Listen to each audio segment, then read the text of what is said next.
Hey cats, what's happening? I don't know about you, but if you got a beard or a mustache like mine, when you go out riding, you come back, it's never the same. It's all over the place. You know, for years I never had this. This is the first time I've ever had like a full beard. Now I always had the Fu Manchu, but when I was employed, my employer was real strict about the Fu Manchu, and he always said, you got to cut it even with the corners of your mouth. You can't have it any further than the corners of your mouth. I always had mine maybe a half inch below the corners of my mouth, so I was always getting reprimanded about my facial hair. You need to trim that up. The non-conformist.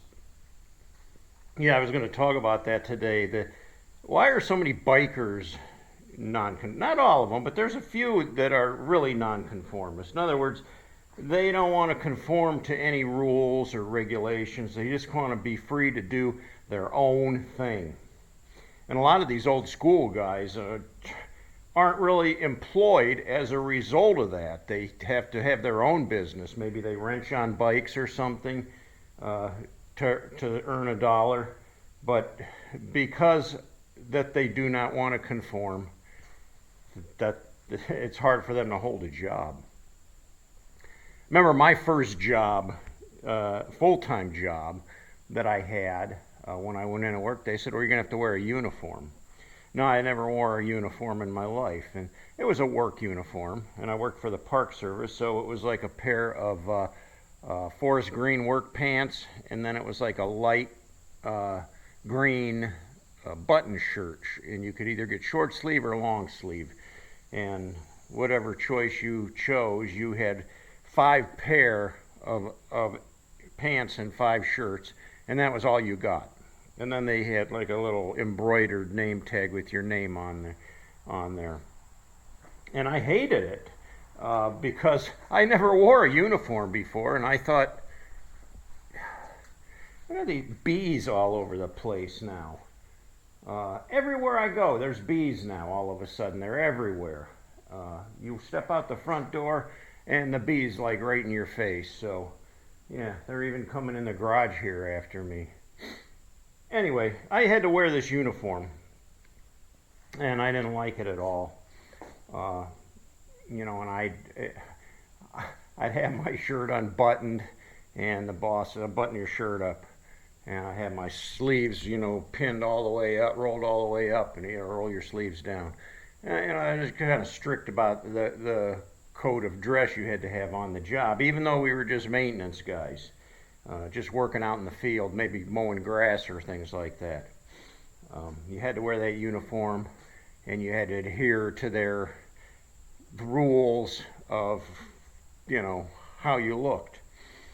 In fact, in the morning they would line us up like we were in the military. They'd line us up in the shop, and the boss would come in there with his suit and tie, and he'd walk down the ranks, and he'd say, button your shirt up, tuck your shirt in, where's your belt? You need a haircut. Don't come in tomorrow unless your hair's cut, and can't wear those shoes. Tomorrow you're gonna have to have a pair of work boots. You can't wear those shoes on the job. And of course, he didn't say it as nice as that either, because he was more like a drill sergeant. He was very hardcore. That was back probably in the very, very early 70s that I encountered that. So it was a different world for me, and it was either conform, do what you were told, or you wouldn't have a job.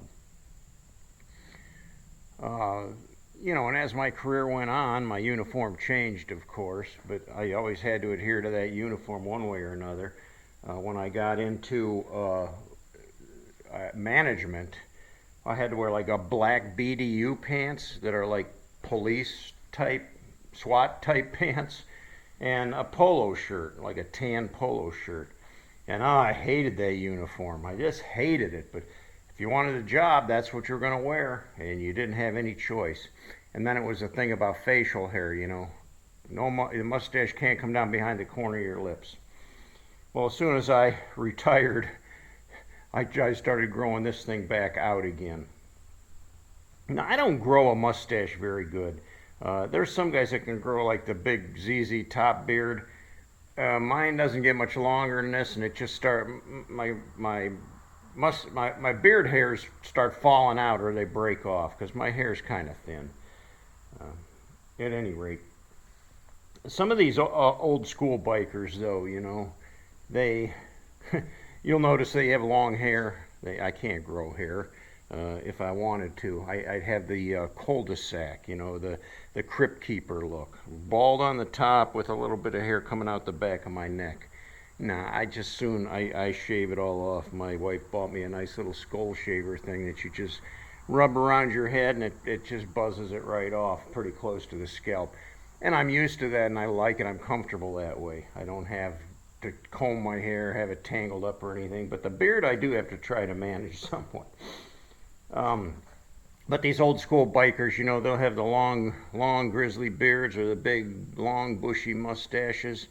And there's not very many careers that you can hold that will allow that kind of a thing. And if there are, they're more like blue-collar type jobs. And then the tattoos, of course, too. In my previous employment, you could not show any tattoos if you were in management. If you had if you had tattoos on your arms, you had to wear a long sleeve shirt. In the summertime, too. They didn't care. So, yeah, in order to conform, you had to follow those rules. So, yeah, some of these bikers are just totally nonconformist. They don't want to follow those rules. They want to grow their hair how they want. They want to grow their mustache how they want. They want to grow their beard as long as they want. And they don't care who likes it or not. If you don't want them to work there, fine, then I won't work there. I'll go somewhere else, or I'll start up my own business somewhere where, I can do it. They want to have the full sleeve, the neck tattoos. Some of them even got the face tattoos. Hard to find a good paying job with those kind of attributes. Some guys do, but most of them not.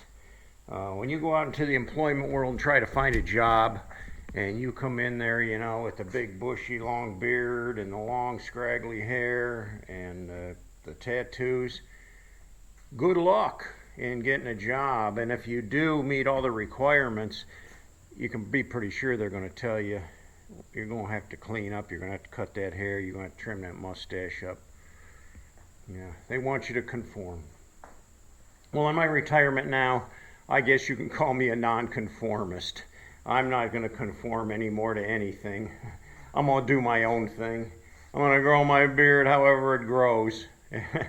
My wife likes it, so I'm happy. I don't have to worry about it. And she's really the only one I have to answer to here. That's one of the reasons I like living out here in the country. Well, I have no neighbors. I'm way off the street. You can't even see the road from here. And when you live here in this part of Ohio, in rural Ohio, in my neighborhood anyways, you can do anything you want back here. I mean, if you want to pull your guns out and shoot all day, go for it. You want to have a bonfire with flames that lick up 20 feet into the air, go for it. You want to blow off fireworks, and ain't nobody going to complain. In fact, some of them use tannerite, which sounds like a bomb going off. They'll tie it to a tree or something and shoot at it. Boom! And it'll rattle the windows in our house. So yeah, that's one of the reasons I like living out here, because it's you don't have to conform to their rules. You can pretty much do what you want, and nobody's going to care. And you're not going to see the police come up this driveway. Even if you call them, you'll be lucky if you see them within the hour. Well, the summer's winding down, rolling into the end of August. Temperatures are up there. We're looking at about 85 degrees inside the man cave with all the doors open. And I would think it's kind of cooler in here in the shade. If you go out in the sun, you're going to roast. The morning was a little cooler. It was good riding, but afternoons heat up pretty good. Well, thank you to all of those of you who continue to support us and uplift us with your wonderful comments, your prayers, and concerns. V and I are doing pretty good right now. Aside from the fact that she's still having a little trouble with mobility, moving around, I help her out quite a bit, and we've been doing pretty good. I've been getting her up with the walker and having her move around quite a bit during the day to keep her exercise, and she likes that and she feels good about it, and she's getting more and more comfortable with it. Coming up here next week, we have some pretty big meetings with the head brain surgeon at the hospital, and they're going to talk about some things we may or may not decide to look at coming up here. Well, anyways, thanks for watching. If you liked the video, give us a thumbs up. If you haven't yet, please subscribe. We'd love to have you along for this ride. Until next time, cats, ride hard and die free.